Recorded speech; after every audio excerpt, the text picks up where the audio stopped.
semua anak-anakku. Apa kabar hari ini? Baik. Ya, dengan kondisi hujan seperti ini, yang Ibu harapkan tidak malas datang sekolah ya? Ya. Baik, silakan duduk. Untuk memulai dengan pelajaran kita hari ini, Ibu minta satu orang untuk membawa kita doa pembukaan pembelajaran. Teman-teman semuanya berdiri dan berdoa. 1, 2, 3. Kasih Yesus indah-indah, oh indah.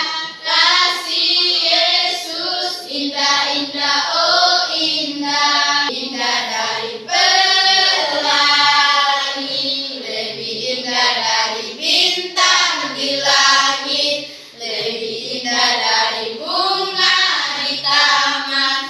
Oh Yesusku. Tuhan Yesus, terima kasih banyak karena Engkau sudah menjaga kami dan rumah kami masing-masing menjadi lebih sekolah dengan keadaan sehat dan selamat. Dan sekarang kami akan memulai pelajaran kami pada pagi hari ini. Kiranya Engkau memberkati otak pikiran kami supaya mata pelajaran yang diberikan oleh guru kami boleh mengerti dan kami boleh pahami Tuhan. Inilah doa kami Tuhan. Amin. Baik, terima kasih. Silakan duduk. Ibu akan mengabsen Anastasia Seran, Ada Ibu. Angliana Payon, Ada Ibu. Adisa Punina. Ada Ibu. Ya, baik. Kita akan memulai dengan pelajaran kita hari ini. Namun sebelumnya Ibu akan menyampaikan tujuan dari pembelajaran yang akan kita capai hari ini, yaitu yang pertama, menjelaskan karya Allah yang mengubah masa depan manusia dan dunia. 2. Mensyukuri karya Allah yang mengubah masa depan manusia dan dunia. Yang ketiga, menjabarkan cara-cara Allah mengubah masa depan manusia dan dunia. Dan yang terakhir yang akan kita capai hari ini yaitu menulis refleksi Allah mengubah hidup manusia. Baik, sebelum kita memulai dengan pembelajaran kita hari ini, sebagai persepsi, Ibu ingin bertanya kepada anak-anak. Apakah anak-anak di sini semua memiliki pengalaman?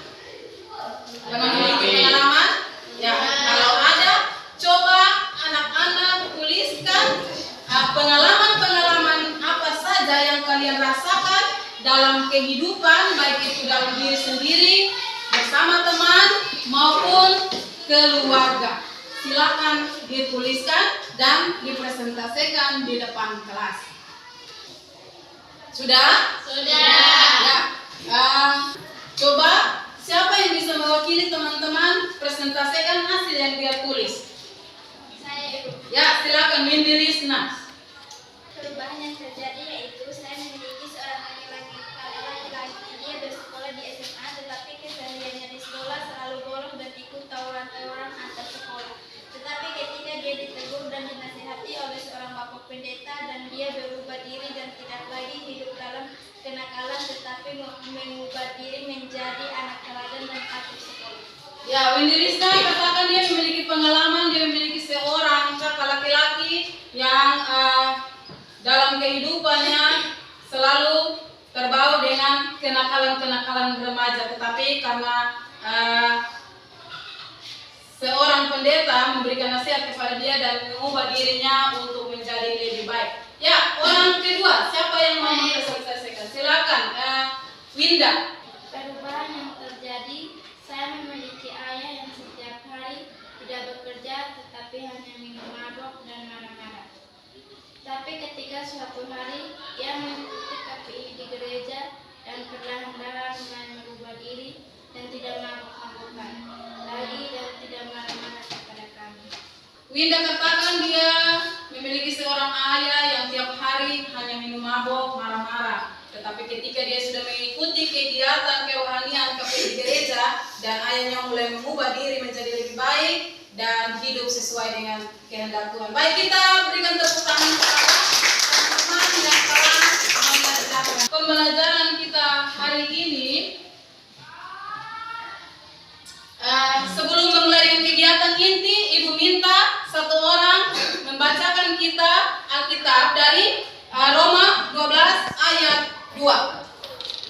Roma pasal 12 ayat 2.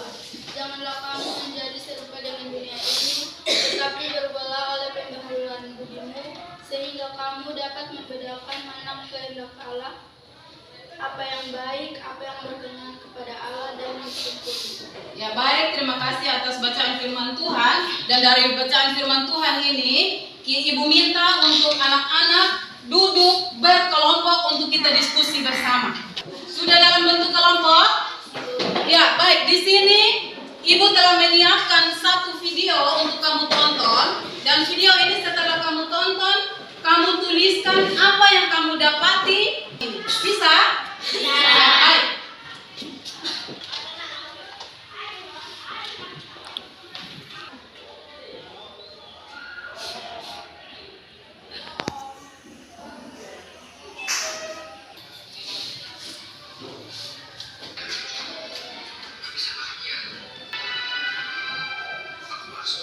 Anak-anak sudah menonton video kan? Silakan kerjakan apa yang Anda dapati dari video yang telah ditonton ini.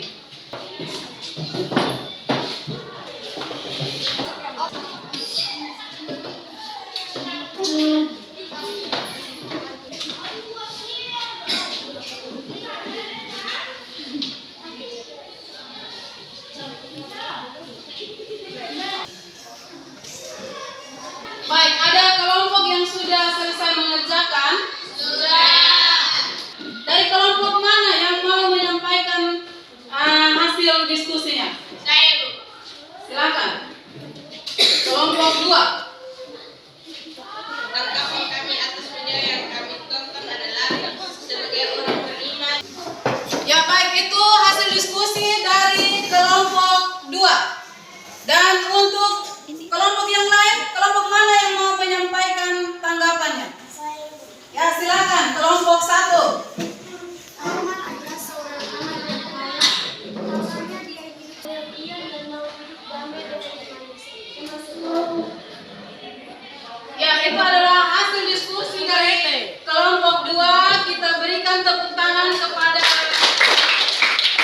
memberikan tanggapan atas video yang telah ditonton. Baik, saatnya Ibu akan memberikan sedikit materi kita tentang hari ini, yaitu bab 1 tentang Allah memperbaharui hidup manusia.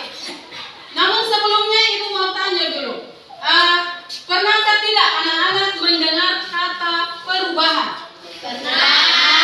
Ya, kata perubahan ini tidak asing lagi di telinga kita untuk kita dengar. Baik itu saat kita menonton televisi, mendengar radio, membaca koran atau majalah-majalah, bahkan dalam kehidupan kita sehari-hari selalu kita berbicara tentang perubahan. Makna dari perubahan kita di sini adalah suatu makna atau serta tuntutan berubah menjadi lebih baik.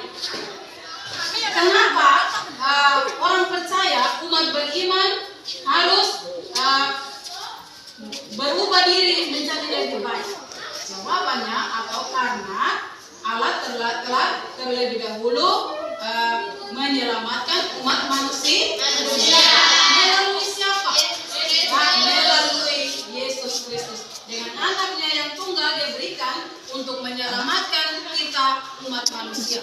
Oleh karena itu dalam kehidupan kita sebagai orang beriman kita harus mewujudkannya dalam hidup kita yang baru.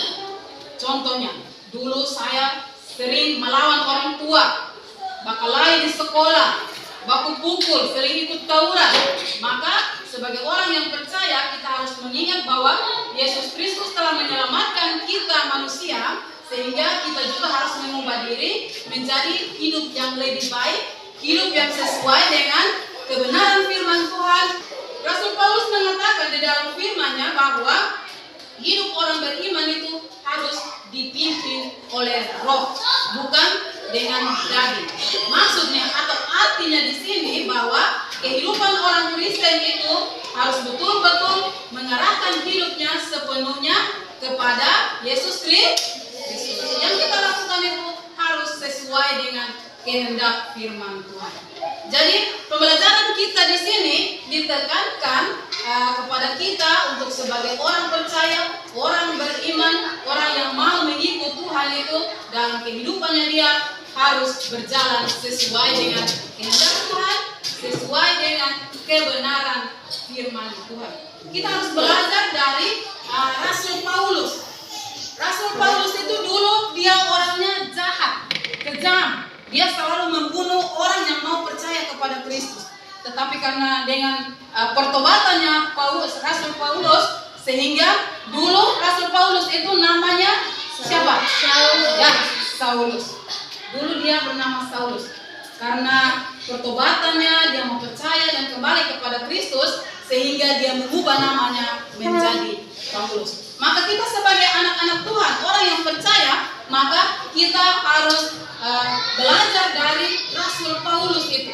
Dulu orang yang kejam, jauh dari Tuhan, tetapi ketika dia mau bertobat, dia mau mengubah diri untuk menjadi orang yang baik, mau mengikut firman Tuhan. Itu wujud dari orang yang beriman, orang yang percaya kepada Kristus. Ya, sekian materi Ibu yang Ibu berikan kepada kalian hari ini. Akan menyimpulkan materi bersama-sama. Namun sebelum Ibu menyampaikan, adakah anak-anak yang mau menyimpulkan materi kita hari ini? Ya, baik, silakan Anastasia. Kehidupan yang diberkati Tuhan adalah kehidupan yang selalu berfirman dan kehendak Tuhan. Setiap manusia harus melakukan ini agar Tuhan, karena manusia telah diselamatkan oleh Allah melalui anaknya Yesus Kristus.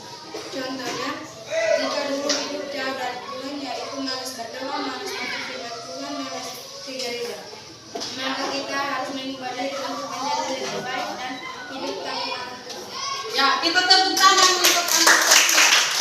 Setelah menyimpulkan materi kita hari ini dan Ibu menambahkan sedikit, kehidupan manusia itu harus berubah diri menjadi lebih baik. Itulah wujud dari iman dan percaya kita kepada Kristus. Baik, materi kita cukup sampai di sini.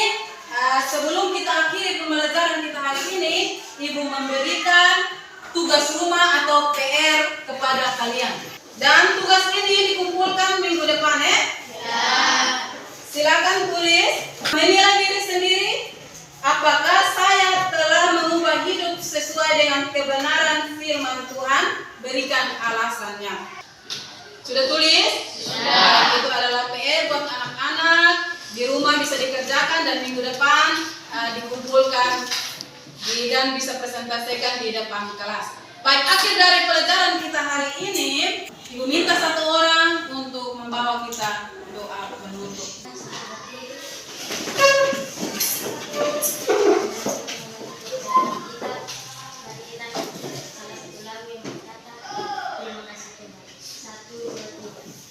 Terima kasih Tuhan untuk kasih setiamu yang ku alami dalam hidupku. Terima kasih Yesus untuk kebaikanmu sepanjang hidupku.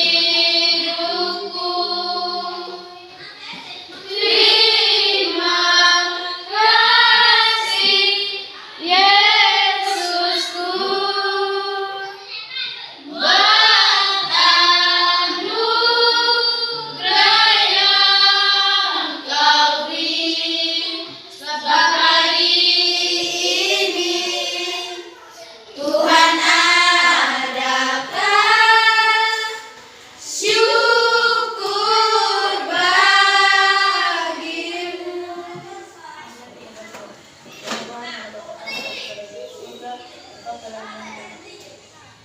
Tuhan telah menuntun masa dalam kami dari awal hingga pertengahan pada akhir dan